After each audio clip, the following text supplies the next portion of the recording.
welcome. If you are watching and listening now, it means you have chosen to give yourself a pause, a moment entirely your own, away from the noise of the day.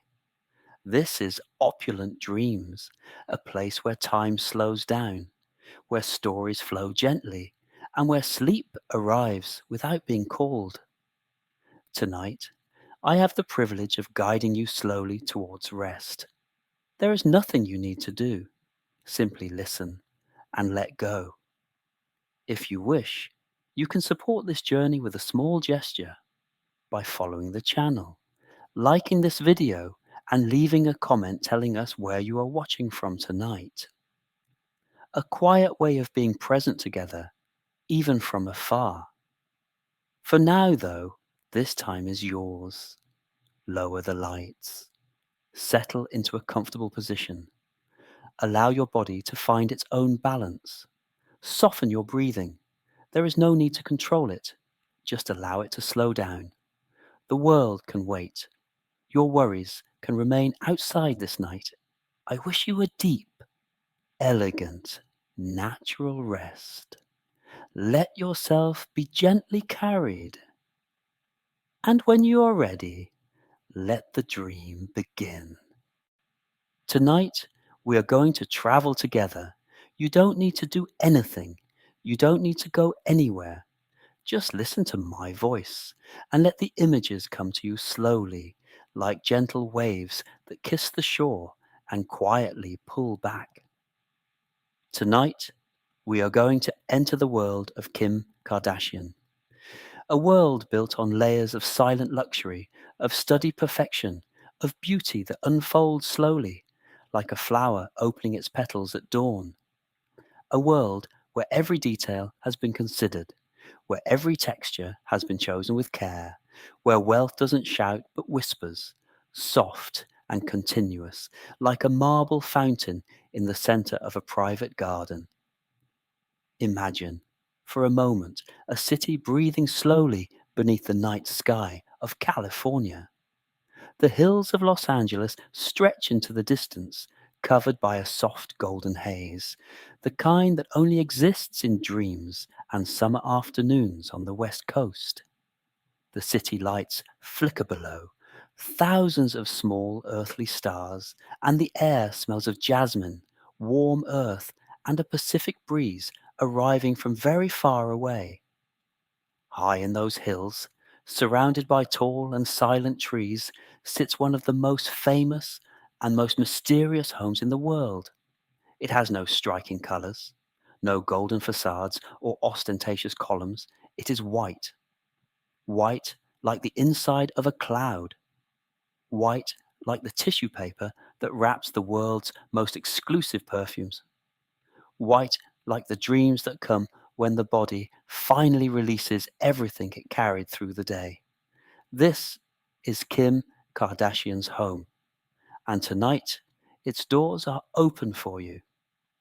Kim Kardashian was born on October 21st, 1980, in Los Angeles, beneath the warm sky of a city that never sleeps, but that sometimes, in its rarest and most precious moments, pauses and breathes. From a very young age, Kim grew up surrounded by a certain kind of abundance, not only material, but visual and sensory. Her father, Robert Kardashian, was a successful Los Angeles attorney, an elegant and discreet man who filled the family home with warmth and a particular sense that things could be beautiful, that details were worth caring for. Her mother, Kris Jenner, known today as the matriarch of one of the most mediatic dynasties on the planet, was then simply a brilliant, ambitious woman, full of energy, who organized family life with a precision and care that would later become a business philosophy and an empire. Kim grew up in Bel Air, in a bright and spacious home where weekends smelled of fresh flowers and newly brewed coffee, where rooms were decorated with that particular taste that blends comfort with aspiration, the familiar with the sophisticated.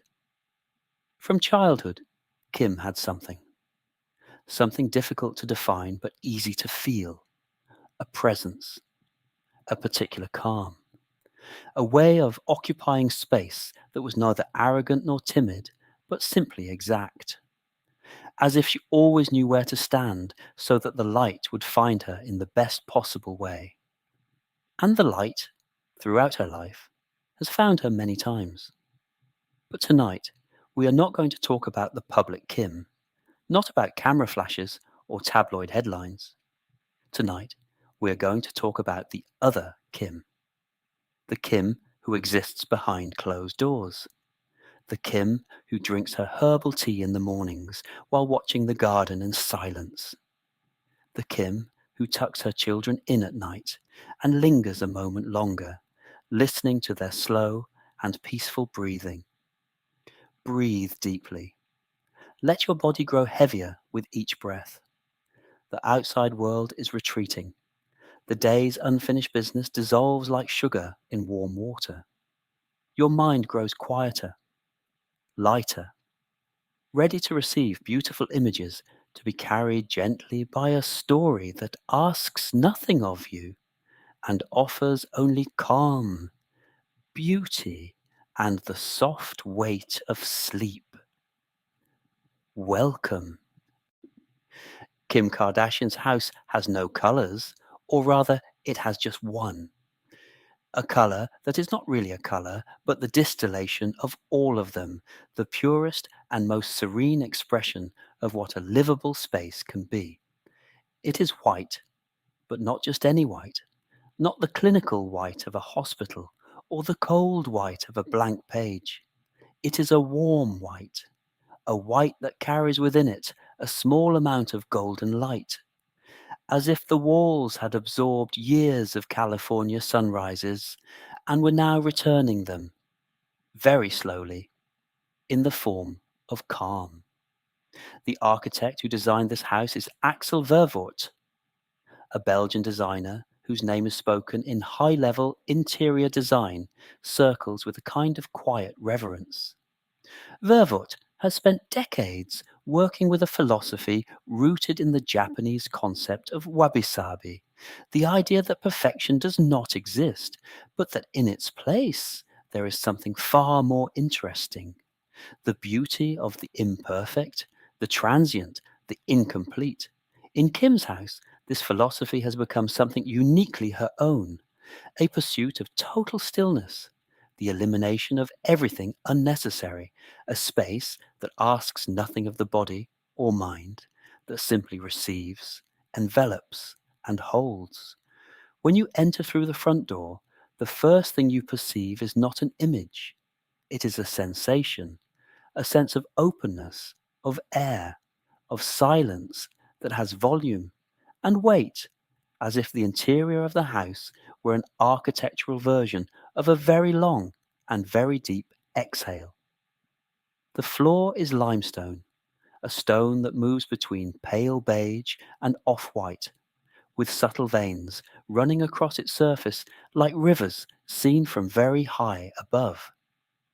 Beneath your feet, the stone is cool in summer and surprisingly warm in winter, because underneath it runs a radiant heating system that maintains the temperature at that exact point where the body feels neither cold nor warm, but simply comfortable.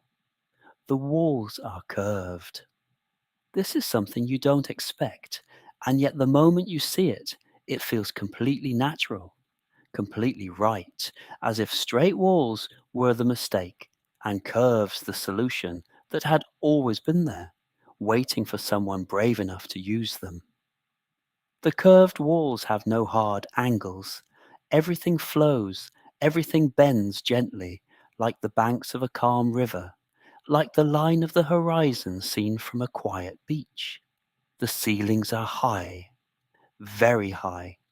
In the main living room, the ceiling reaches nearly 7 meters, and from the limestone floor to that white and silent summit, there is a volume of air that breathes, that has its own temperature, its own light, its own rhythm. The windows are enormous, floor-to-ceiling panes of glass so thick and transparent they become almost invisible, turning the boundary between interior and exterior into something philosophical rather than physical. From the main living room, you see the garden, and from the garden, you see the living room, and the transition between the two is so smooth that sometimes, especially in the late afternoons when California's light turns thick and golden as honey, you cannot quite tell where the house ends and the world begins. The garden surrounding the house was designed with that same philosophy of silence. No brightly coloured flowers, no statues or decorative fountains. There is lawn, a lawn of such deep and uniform green it seems almost unreal, as if someone had stretched a cloth of green velvet across the earth. And there are trees, tall trees with white smooth trunks that Kim planted in perfect rows along the perimeter of the property. White poplars, and when the wind moves them, their small round leaves sound like soft rain, like distant applause, like the beginning of a dream. The main living room has few pieces of furniture. A sofa, though calling it a sofa, barely does it justice. It is an island, a monumental upholstered platform covered in cream linen so soft that when you touch it with your fingertips, it feels something like touching a magnolia petal. Around it, at mathematically precise distances, a low travertine table, a floor lamp of alabaster from which a soft and continuous light emerges, without flicker, without variation, a light that seems to have existed before anyone switched it on. The master bedroom is perhaps the most beautiful space in the entire property. The bed is a California king, the largest size available, but here it does not feel excessive, only proportional, surrounded by curved walls that create around it a kind of cocoon, a soft white shell that protects the sleeper from everything that exists outside. The sheets are Egyptian silk, a thread count so high the fabric barely weighs anything, settling over the body like mist, like the memory of a touch. The pillows are layered, each of a different firmness, so that when you lie back, your head finds exactly the support it needs, that perfect point where the neck releases and the jaw unclenches and the eyes close on their own. On each nightstand sits only two things: a diptyque beeswax candle with an aroma blending raw wax, cedarwood, and very soft honey, and a glass of water with cucumber slices and mint leaves, renewed each evening before Kim comes to bed. Feel your own body sinking a little deeper now, the tension in your shoulders dissolving, your breathing slower, deeper, more regular. You are here. You are safe. You are resting. Before Los Angeles wakes, Kim is already awake, not with a jolt, not the violent waking many of us know, that sharp alarm tearing us from sleep and leaving us disoriented, hearts racing, minds already filling with lists and pressures. Kim's waking gradual, gentle, almost imperceptible, like the dawn itself, which never arrives all at once, but filters in slowly until suddenly it is simply there, complete and luminous. The blinds in Kim's master bedroom are made of a special material, a technical fabric originally developed for high-level hospitals that transforms incoming light rather than blocking it entirely. The result is a soft and directionless clarity that fills the space so uniformly it seems to come from everywhere and nowhere at once. It is that light that wakes Kim, not an alarm, not a notification, only the light arriving slowly, reaching her closed eyelids with an almost considerate gentleness, as if the morning itself understands that this moment deserves care. Kim opens her eyes. For a moment, she simply is. She doesn't reach for her phone. She doesn't check the time. She doesn't think about emails or meetings or contracts. For a moment, she exists only in that in-between space, that state of grace where the mind hasn't yet raised its defenses, where thoughts float unanchored, light and formless, like high clouds seen from the ground. She rises slowly, with that economy of movement that belongs to people who have learned to inhabit their bodies with care. Her feet touch the limestone floor, warm from the radiant heating below. And that contact, the sole of the foot meeting that smooth, warm surface, is in itself a small meditation. The first thing Kim does every morning, before anything else, before bathing or coffee, is walk barefoot to the largest window in her room and look at the garden. At that hour, between 5:30 and 6 in the morning, the garden has a visual quality that exists at no other time of day. The arriving light is horizontal, grazing, that colour photographers call golden hour, but which should really be called rose hour, because it holds within it tones of pink and lavender and very pale orange that blend in the California sky with a delicacy that seems hand-painted. The night dew still covers the lawn, and each drop is a small mirror reflecting that multicolored sky, so that the entire garden seems covered in tiny jewels, thousands of points of light that shimmer and fade depending on the angle from which you see them. Kim watches all of this for several minutes, without a phone, without music, without news, just watching. Then comes the bath. Kim fills the stone tub. The water falls from the matte brass tap with a soft, continuous sound that fills the space with that particular vibration of moving water, the sound that sound therapists use in their sessions because it has the property of slowing brainwaves and bringing the mind to a state of active calm. She pours into the warm water a bath oil by Le Labo, a fragrance blending sandalwood with vetiver and a base note of damp moss that smells of forest earth after rain. The oil disperses, forming small iridescent circles that expand and dissolve slowly, tinting the water a barely perceptible gold. Kim submerges. The water receives her, envelops her, holds her. She remains in the tub between 15 and 20 minutes, doing nothing, not reading, not listening to podcasts, not planning, just present in the water, eyes half closed, the back of her neck resting on the soft rim of the tub. Breathing slowly, her mind in that state of quiet productivity that is very different from sleep, but not quite ordinary wakefulness either. After the bath, the skincare ritual. Products lined up with an almost ceremonial precision. Cleansers, toners, serums, eye cream, moisturizer, SPF. Each applied with specific gestures, each given its own moment, its own attention.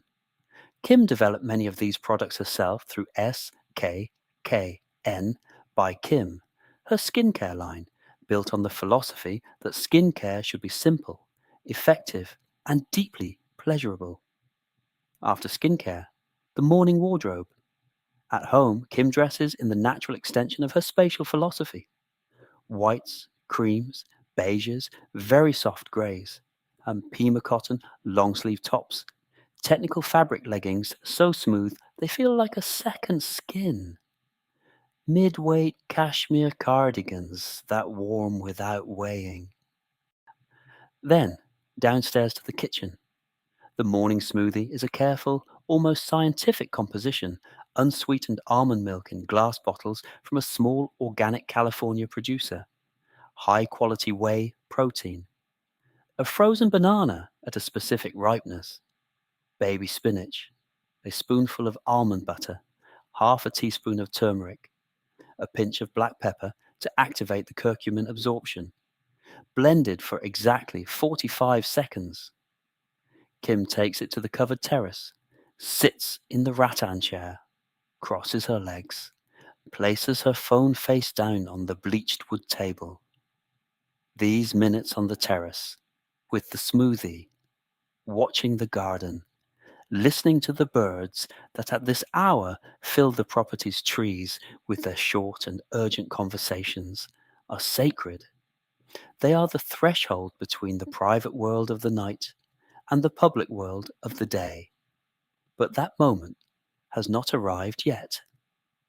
For now, there is only terrace and smoothie and garden and bird song and morning light. And that is enough. There is a room in Kim Kardashian's house that does not appear on conventional architectural plans, not because it is secret exactly, but because its scale and nature take it beyond what is normally understood as a room.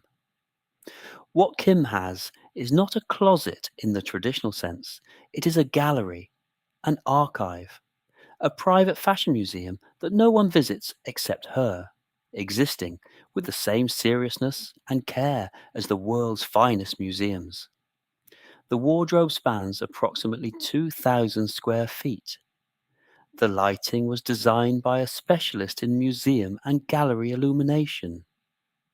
The result is a combination of natural light filtered through long, narrow skylights running along the central ceiling and warm, artificial lighting placed to eliminate hard shadows and create a uniform and flattering luminosity that makes every garment appear at its best, as if being continuously photographed for an editorial that never ends. Garments hang on matte brass rails, installed at varying heights to accommodate different lengths, with enough space between each piece that nothing touches, nothing wrinkles, nothing loses its shape. Many of the pieces here are one of a kind, made to measure, worked for hundreds of hours by artisans whose craft has as much to do with art as with sewing. The organization follows a logic combining color with function with frequency of use. There is a section for neutrals, and in Kim's wardrobe, neutrals occupy more space than everything else combined. Whites of different temperatures, creams, greys across their entire range, beiges and caramels and vanillas and tans, all those colors that have no single name in common language, but which fashion designers distinguish with almost scientific precision. This dominance of neutrals is not a limitation, it is a philosophy. The same philosophy that governs her home's architecture, that inspires the decoration of her spaces, that gives coherence to her public and private image. The idea that the most genuine sophistication is achieved not by adding, but by subtracting. Run your fingers along the sleeve of a Bottega Veneta coat. The leather is so soft it feels like silk. Touch the fabric of a Balenciaga dress, a silk crepe of particular weight, dense without being heavy, falling in perfect folds without internal structure, behaving with the same intelligence as water when it falls. Brush the surface of the roe blazer. The merino wool is so fine it seems woven from air, yet has a warmth and presence that feels in your hands like something of genuine value. In the deepest part of the space, behind glass doors, with controlled temperature and humidity functioning like museum vitrines, are the historical pieces. The garments Kim has worn in moments that have become part of popular culture. The Versace dress from the 2012 Grammys. The Thierry Mugler latex creation from the 2019 MTV VMAs, a piece that is not clothing in any conventional sense, but wearable sculpture. and in the place of highest honor, inside an independent vitrine with its own dedicated light, the Marilyn Monroe dress. In May 2022, Kim Kardashian arrived at the Met Gala wearing the original gown that Marilyn Monroe had worn in 1962 to sing Happy Birthday to President John F. Kennedy. A Jan Louis creation, constructed with thousands of hand-sewn crystals on translucent fabric so delicate it could break under a look held too long. An artifact of history that has absorbed in its fibers the presence of one of the 20th century's most mythical human beings. That dress is here now, in this vitrine, in this white and silent room in Hidden Hills. And when Kim passes it in the mornings while choosing what to wear, she sometimes stops for a moment, just a moment, and looks at the dress, and in that instant there is between her and that piece of history a silent conversation about fame and time and beauty and what it means to be watched by the entire world and to survive it. Feel your eyelids growing heavier, your thoughts passing without stopping, like notes from a distant piano, arriving and leaving without asking to be followed. The wardrobe returns to silence, and the morning continues. There is a moment in Kim's day that changes everything. It is the moment the children wake up. When North, Saint, Chicago, and Psalm begin moving through the hallways of the house, something in the air shifts. The perfectly controlled stillness of the space transforms into something livelier, less predictable, more real. Small footsteps on the limestone, voices calling from distant rooms. Sudden laughter rising from somewhere in the house, like a bubble of sound that ascends and bursts and leaves behind it a particular warmth. Kim hears all of it from wherever she is, and when she hears it, something in her changes too. Her shoulders drop slightly, her jaw softens, a smile appears, not the studied smile of photographs, but the other one, the small, involuntary one that arrives on its own. North, the eldest, was born in June 2013. She has already reached the age where children begin to form firm opinions about the world, about the clothes they want to wear, about the music they want to hear, about the kind of person they want to become. North has her own surprising aesthetic sensibility, a blend of her mother's visual influence and something completely her own that Kim observes with a mixture of admiration and that particular tenderness that only exists between mothers and children. Saint, the second, born in December 2015, is the kind of child who fills spaces with physical energy, who runs more than he walks, who touches things to understand them, who asks questions with a frequency and precision that sometimes leaves Kim without an answer, which, as she has said in interviews, is one of the most interesting and humbling experiences of her life. Chicago, who arrived in January 2018 via gestational surrogacy, has a calm that recalls her mother's, a way of observing the world before reacting to it, a quiet and attentive presence that makes Kim sometimes look at her longer than necessary, simply marveling. And Sam, the youngest, also born via surrogacy in May 2019, is still largely a mystery unfolding, a personality revealing itself slowly, with its own timing and its own revelations. Morning with the children is the perfect counterpoint to the quiet of the earlier hours. The family breakfast happens around the marble island with options for everyone.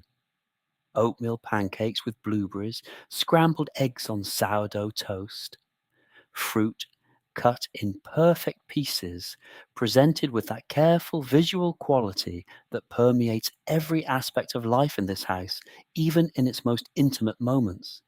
Kim sits with them, eats with them, listens. This shared table time is something Kim protects with a quiet determination her closest collaborators know well. Work meetings do not begin before the children have left for school. Professional commitments are organized around this time, not the other way around. The Kardashian Jenner family, as a whole, is one of the most fascinating cultural constructions of the last 2 decades. Kris Jenner remains the gravitational center around which all others orbit. Her children, Kourtney, Kim, Khloe, and half-sisters Kendall and Kylie, form a constellation of distinct personalities that nonetheless share something fundamental: a way of understanding family as fortress, as resource, as the place to which one always returns. In those family moments, the public Kim disappears completely. What remains is simply her, a daughter, a sister, a mother, a person who needs, like all people, the warmth of her own to remember who she is when no one is watching. Breathe. Feel the soft weight of your eyelids. The story continues, and you continue resting. Or there is a particular silence that only exists at 35,000 feet. Not the silence of an empty room or a garden at midnight. It is a silence with texture, with density, with an almost solid quality that wraps the body from every side simultaneously. The silence that exists inside Kim Kardashian's private jet when the doors close and the engines reach cruising speed and the world below becomes a geographic abstraction, a map of lights and shadows seen from so far away it loses all urgency. Kim's jet is a Gulfstream G650ER. The interior was customized by the same team that designed the Hidden Hills house. The coherence is total and immediate, the same neutral colors, the same textures of linen and leather and cashmere, the same philosophy of empty space as the highest form of luxury. If you closed your eyes in Kim's house and opened them inside the plane, you would take a moment to understand you were somewhere different. Because in essence, you are not. You are in the same bubble of controlled calm, only this bubble moves at 560 miles per hour over the Atlantic. The seats are leather in a color designers call greige, that soft territory between gray and beige. The leather has a thickness and softness that speak of careful sourcing and curing processes that preserve the skin's natural flexibility. When you sit, the seat yields under your body with perfectly calibrated resistance, that precise point where the body finds support without effort. The seats recline completely flat, not in the way business class seats recline on commercial aircraft. In Kim's G650ER, reclining means becoming a bed, a real bed, flat, nearly 6.5 feet long, covered with the same Egyptian silk sheets as the ones in Hidden Hills, with the same layered pillows of varying firmness, with the same cashmere blanket of the same exact weight. When Kim travels at night, and many of her journeys are nocturnal because the darkness outside turns the cabin interior into something even more intimate, even more suspended in time. The ritual of preparing the bed on the plane is almost identical to the one at home. The jet's engine at cruising speed produces a sound that is not noise, but something far softer, a continuous vibration without peaks or variations, like the purring of a very large and very calm animal. Gulfstream's engineers have worked for decades to reduce that sound to its minimum, to isolate it, to turn it from something heard into something only felt. A very gentle vibration reaching the body through the seats and floor, which has, paradoxically, a calming effect, like the soft movement of a car on a long, straight highway at 3 in the morning. When Kim travels overnight, she sometimes looks out the window before sleeping. The sky, at 35,000 feet on a clear night, is one of the most beautiful views that exist on this planet. No light pollution, no atmosphere to filter or distort. The stars are brighter, denser, closer than they ever appear from the ground. The Milky Way, invisible from modern cities, is at that altitude a band of soft light crossing the sky from horizon to horizon, a river of millions of suns seen from so far away they become dust of light. Kim watches the stars, and the stars, from that distance, ask nothing. Close your eyes, feel that gentle imaginary movement, that quiet advancing through the darkness. Let your body grow heavy.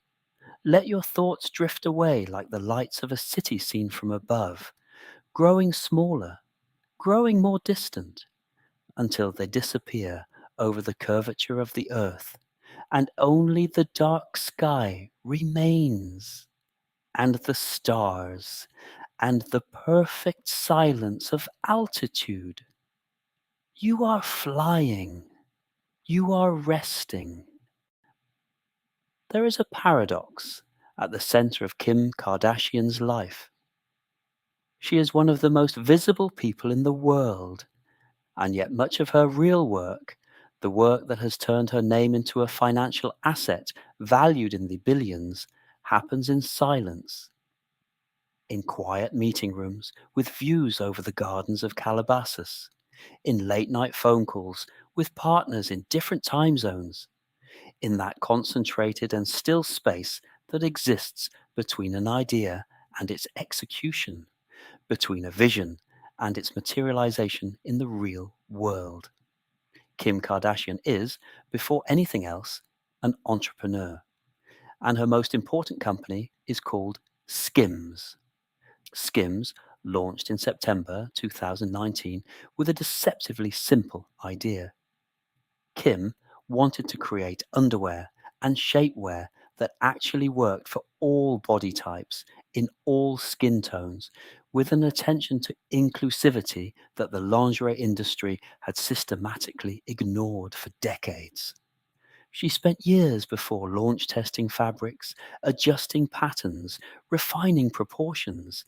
She tested over 200 fabric samples before finding the material that would become Skims's signature, that particular blend of nylon and elastane with an almost unbelievable softness, adapting to the body without constricting it.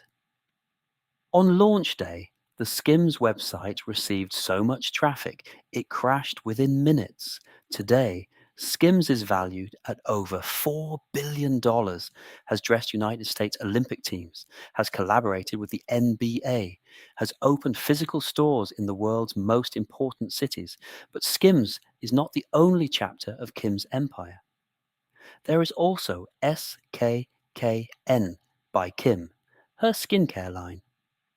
9 products developed over years with dermatologists and cosmetic scientists, each occupying a specific place in a care routine that Kim has practiced and refined throughout her adult life.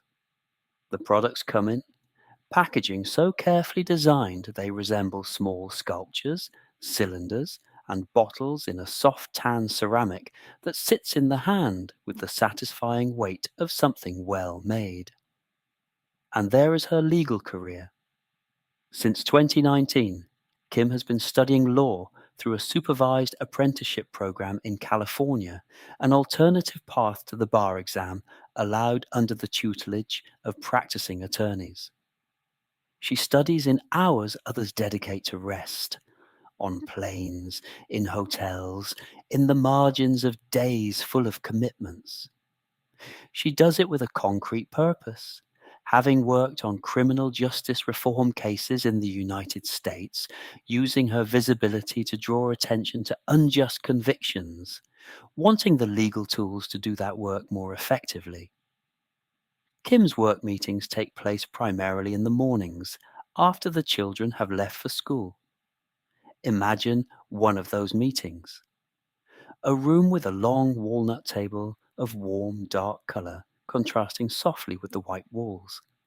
Around it, leather chairs in the same grade as the jet. At the center, white flowers in a low ceramic vase, unscented so as not to distract. Kim arrives punctual, always punctual. She brings a notebook. Not an iPad, not a laptop, but a physical notebook of thick, creamy paper with a soft leather cover. She writes by hand, in small, regular script, because she has discovered that writing by hand activates a different, slower, and deeper form of thinking that a keyboard does not produce. Kim's meetings are known among her team for a particular quality: no unnecessary noise, a collective attention, a shared presence that Kim establishes from the moment she enters the room, and that her team has learned to maintain because they have seen what it produces, the quality of decisions that emerge from that concentrated silence. Kim listens more than she speaks.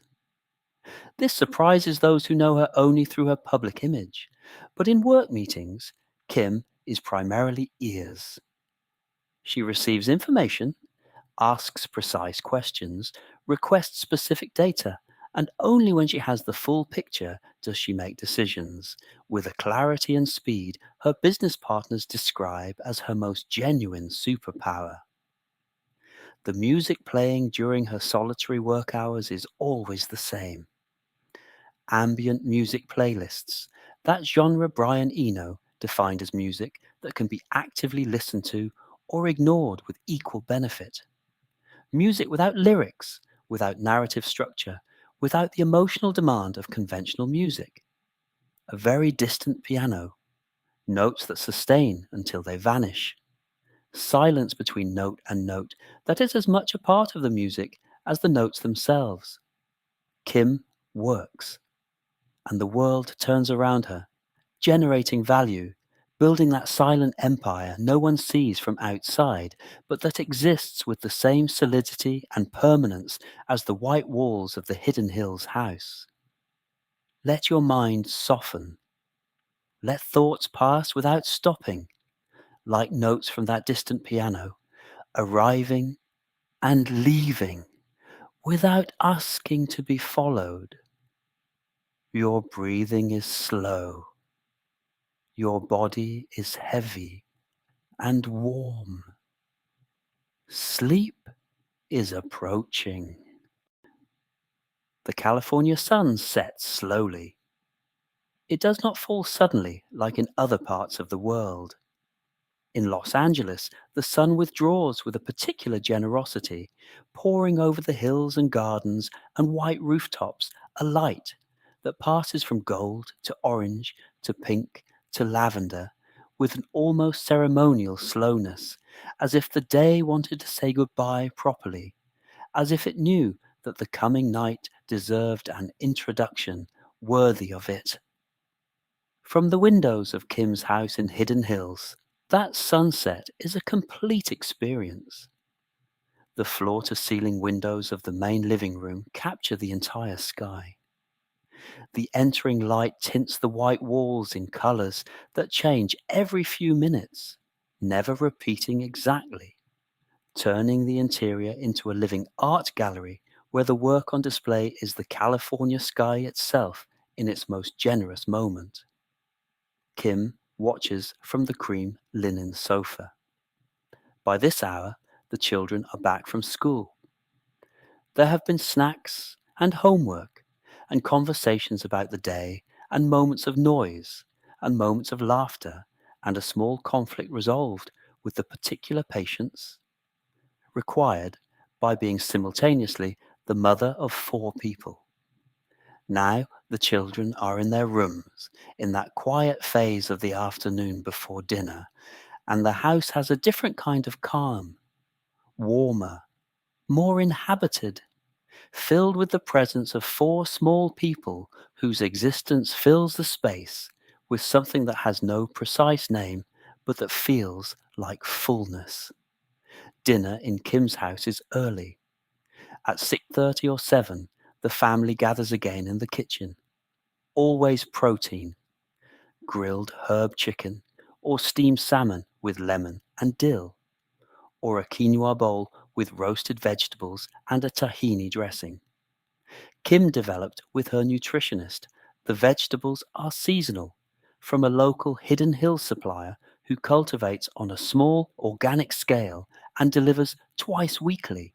The carrots still have earth on their skin when they arrive. The tomatoes smell real, that dense vegetable fragrance that industrial tomatoes lost decades ago.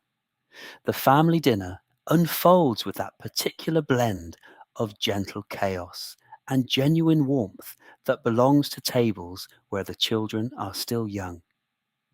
Overlapping conversations, someone who won't eat the vegetables requiring negotiation, a school story told with an urgency and detail that turns something ordinary into something important simply because for the person telling it, it is. Kim listens, eats slowly, is present. After dinner, the children's bedtime rituals. This is perhaps the most intimate time of Kim's entire day, the most private, the most completely removed from any public version of herself. Baths, pajamas, books, songs sometimes, though Kim would never sing in front of any camera. Only here, in very low voice, in these small and safe rooms, where the only audience is four pairs of eyes watching her with that absolute trust that only young children have toward their mothers, that trust that has not been earned or deserved but simply given like an unconditional gift. The children's rooms follow the same philosophy as the house, but adapted to each child's scale and needs. Soft colours, not the absolute white of the rest of the house, but tones closer to peach and very pale blue and mint green, colours that child sleep psychologists recommend for their calming effect on the developing nervous system. Books, many books, on shelves at children's height, hand-drawn pictures pinned to walls alongside works by contemporary artists chosen by Kim with the same attention she gives to everything that surrounds her life. When the children are asleep, Kim returns to the living room. The house at that hour has a quality different from any other moment of the day. The lights have been lowered to their minimum, regulated by the home automation system, and at this hour of the night convert each room into a space of warm shadow, of soft darkness, of that reduced luminosity that tells the body the day has ended, that it is time to release, to close, to prepare. No, Kim prepares an infusion. It is a ritual she observes every night without exception, on travel days and home days, on good days and difficult ones, the same blend always, a combination of valerian and passion flower and chamomile and a small amount of ashwagandha root that her Ayurvedic physician recommended years ago, and that Kim has verified produces in her a gentle muscular relaxation beginning approximately 20 minutes after drinking it. The water heats in a Japanese cast iron teapot that retains warmth for hours and has across its surface a pattern of small raised dots that feels under the fingers like a texture of frozen rain. Kim pours the water over the herbs and waits. The steam rising from the cup carries with it the aroma of chamomile and valerian, that soft and vegetal smell that activates in the brain a conditioned relaxation response, a message in olfactory code that says, "This comes before sleep. Sleep is near."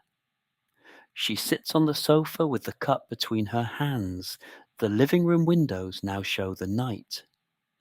The garden is a dark and quiet mass, barely perceptible, with the line of white poplars drawn against the California night sky, which is never completely black, but that very dark blue that carries within it a certain luminosity, as if the sky were keeping through the night a memory of the sun. Kim sometimes reads at this moment. Paper books, always, never screens. Currently alternating between contemporary literature and legal texts, between narrative fiction and constitutional law manuals. There is something in that particular combination she finds satisfying, speaking of a curiosity that does not limit itself to a single territory, but extends toward anything that might widen her understanding of the world. Other times she does not read. She simply sits with her cup, looking at the darkness of the garden without thinking about anything in particular, letting the mind do what it does when given space and permission, quietly organizing the day's experiences, filing what mattered, releasing what did not, preparing for sleep with that calm efficiency the body has when we allow it. At 10 o'clock, Kim goes upstairs to her bedroom.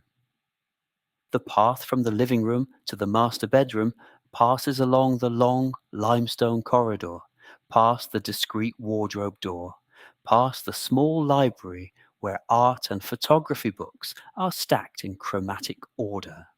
A library that at night, with the lights dimmed to their minimum, has the quality of a warm and protected cave that invites you to linger, though Kim generally does not linger because sleep has already begun calling her with that soft and irresistible voice it has when the infusion has done its work and the body has recognized the signals and begun its own descent. In the bedroom, the final ritual. Kim lights the diptyque candle on the nightstand.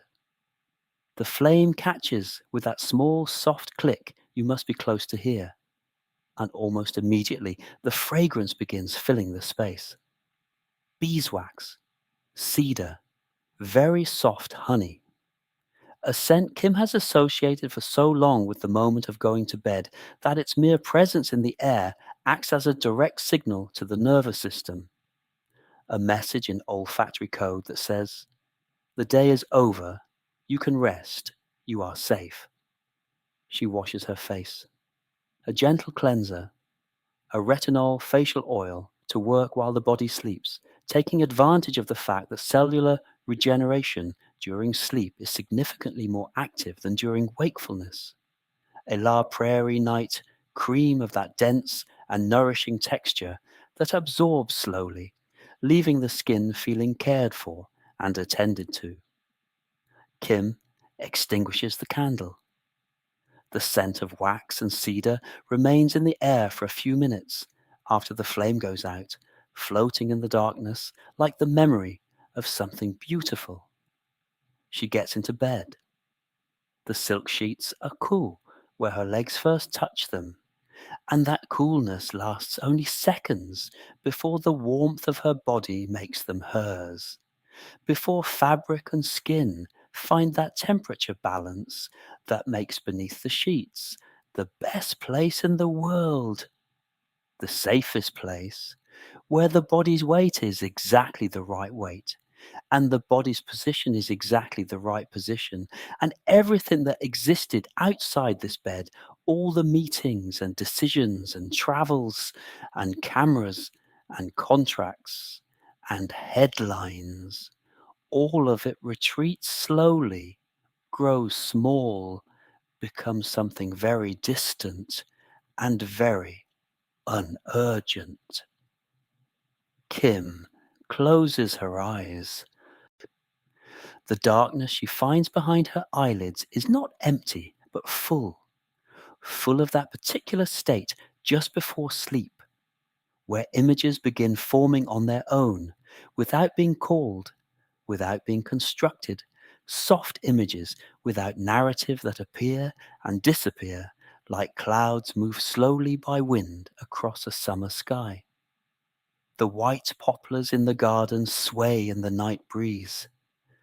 Their small round leaves whisper in the darkness, that soft continuous sound that has been there all night outside, that has always been there, waiting for the inner world to grow quiet enough to hear it. Kim hears it.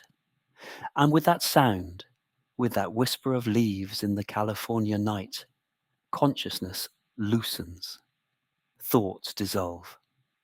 The body, which has carried through the day the particular weight of being one of the most watched human beings on the planet, that body finally rests, grows lighter, softer, simpler. Only a body between silk sheets in a white and silent room, breathing slowly, releasing, resting. And now you too.